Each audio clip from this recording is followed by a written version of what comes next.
Blood, rage, fire. That's what erupted the moment Erika Kirk stepped into the light at Charlie Kirk's memorial.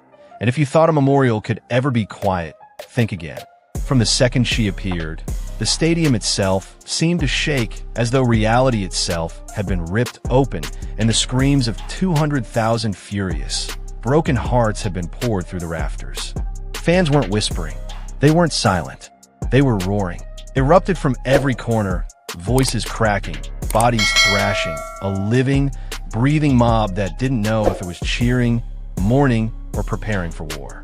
WWE fans, steeped in the drama of betrayal, blood, and spectacle, instantly turned Erika into a main event legend. To them, she wasn't a widow. She wasn't simply grieving.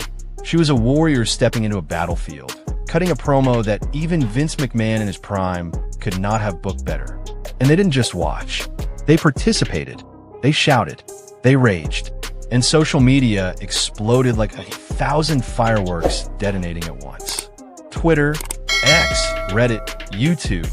Every corner of the digital world was set ablaze.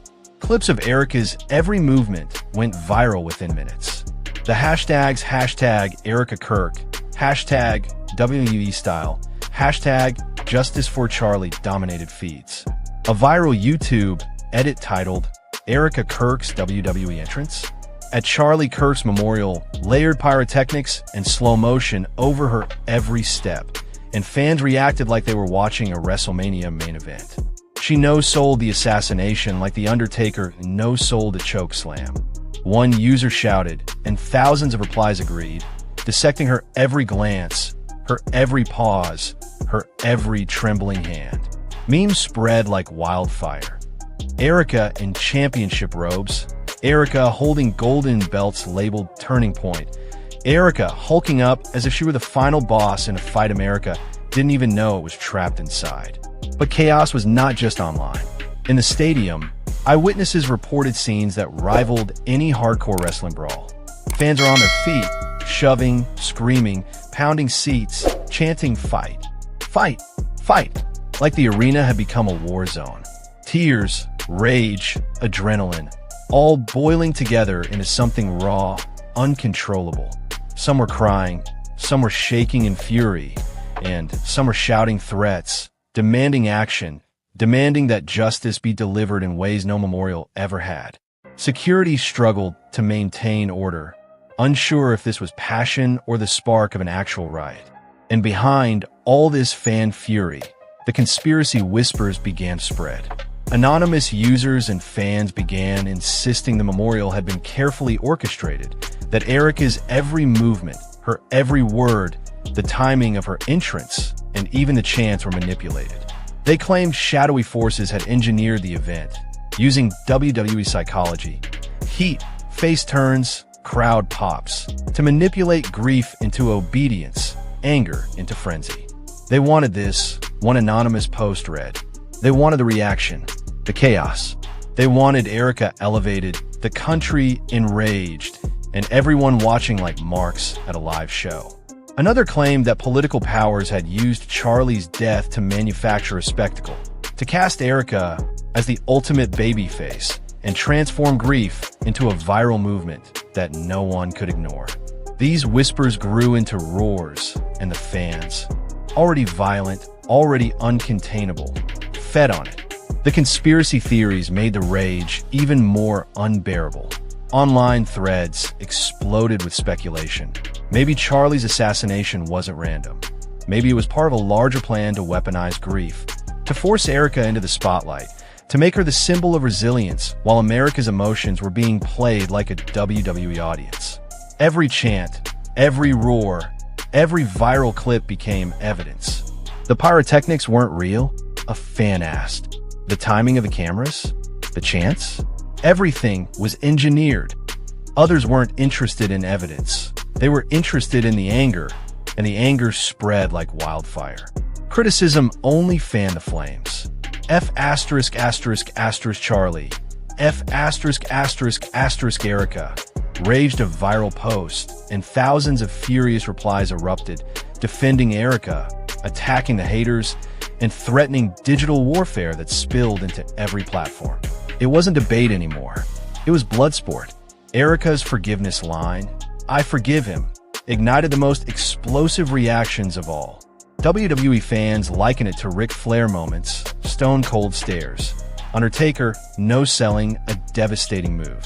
They called it the ultimate face turn, proof that evil could not win. But for critics, it was manipulation, theater, the perfect narrative to turn the country's grief into loyalty for a cause, a movement, a storyline. Social media threads exploded into full-scale battles. Fans photoshopped Erika as a championship champion. Another photoshopped Charlie's likeness rising from flames as Erika towered above him. Prepare to fight. Some posts were so violent they bordered on digital threats, demanding that anyone who opposed Erika or mocked her be thrown out of the ring, with replies escalating into hours-long comment wars. And the conspiracy only deepened the chaos. Anonymous sources claimed Triple H had seen clips of the speech, worried about the reaction, and allegedly said, "This is bigger than anything we've ever put on TV." But it's dangerous. Way too dangerous. Rumors spread that WWE executives were quietly observing, maybe even subtly influencing fan reactions, using wrestling psychology to maximize chaos. Fans didn't know what to believe, but they didn't care. They were locked in, screaming, posting, memeing, raging, treating Erika's grief and her courage like the opening act of the greatest storyline in America's history. Inside the stadium and online, the violence of the reactions reached unbearable levels. Fans described feeling the crowd's chants in their bones. "I swear the stadium shook," one user wrote. "It felt like the entire country was chanting with us." Others admitted to shaking, crying, screaming, unable to comprehend how grief could be so energizing, so primal, so all-consuming. The energy wasn't just passion, it was hysteria, a mass frenzy that made social media feel like a battlefield. And the more the conspiracy whispers spread, the more enraged the fans became, convinced someone had tried to manipulate them, and they were determined to resist, to explode, to assert that Charlie Kirk's death and Erika's courage were untouchable. Memes and fan edits multiplied exponentially. Erika was drawn as a WWE champion, wielding a golden belt labeled Turning Point USA. Charlie was depicted rising from flames, a martyr, a symbol of unyielding courage, while Erika stood beside him as a champion ready to battle anyone who dared oppose their mission. Comments roared like crowds in a stadium. "This isn't politics anymore. This is a cage match for America's soul," one user screamed. "If they want a war, we'll give them a war." Threats, memes, and violent commentary spread like wildfire across every platform. Critics tried to calm the chaos, but the voices were too loud, too furious, too uncontainable.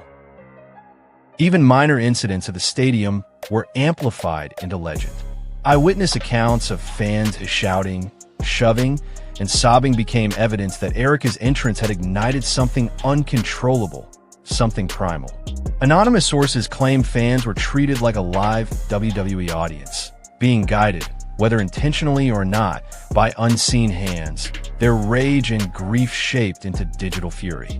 Some fans took it further, posting that shadowy elites orchestrated the entire sequence, the assassination, the memorial, Erika's speech, to manipulate public emotion, to turn grief into frenzy, and to elevate Erika into a national hero while keeping the crowd in a state of perpetual outrage. And the fans believed it. They ate it up. They turned it into digital blood sport, a viral, unstoppable storm. And through it all, Erika Kirk remained the ultimate babyface. The widow, the warrior, the icon. Every post defending her, every meme glorifying her, every violent digital outburst reinforced her position as the symbol of resilience. The fans weren't just watching, they were participating in the story, writing their own chapters in real time. The conspiracy whispers only fueled them further, making them feel like they were fighting alongside her, that their rage was righteous, and that they were part of something historic. They were the audience, the commentators, the warriors, and the ring itself.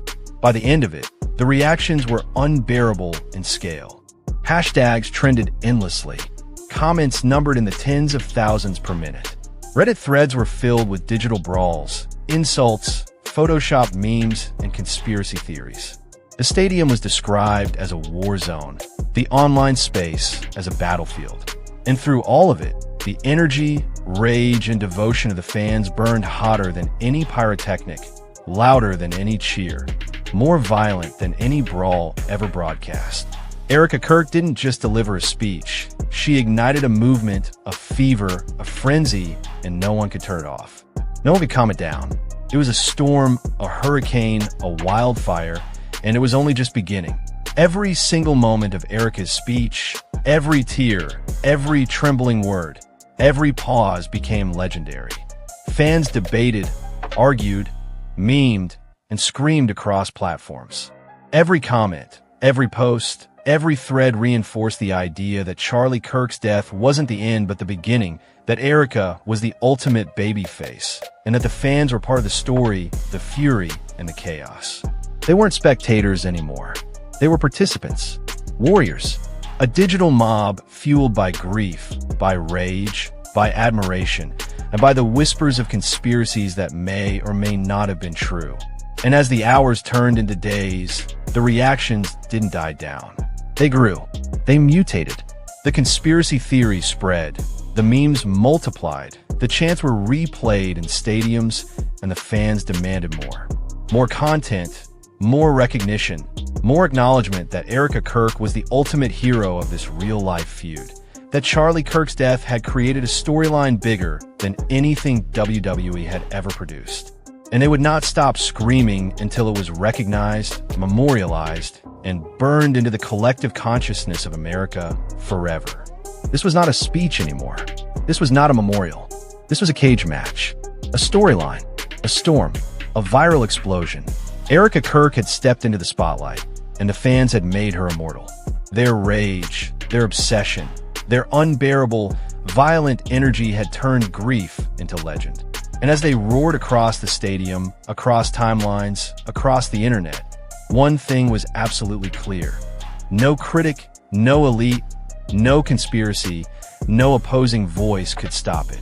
Erika Kirk was America's ultimate babyface warrior, and the fans were her unstoppable, uncontainable army, screaming, raging, and burning with a fury that would never be forgotten.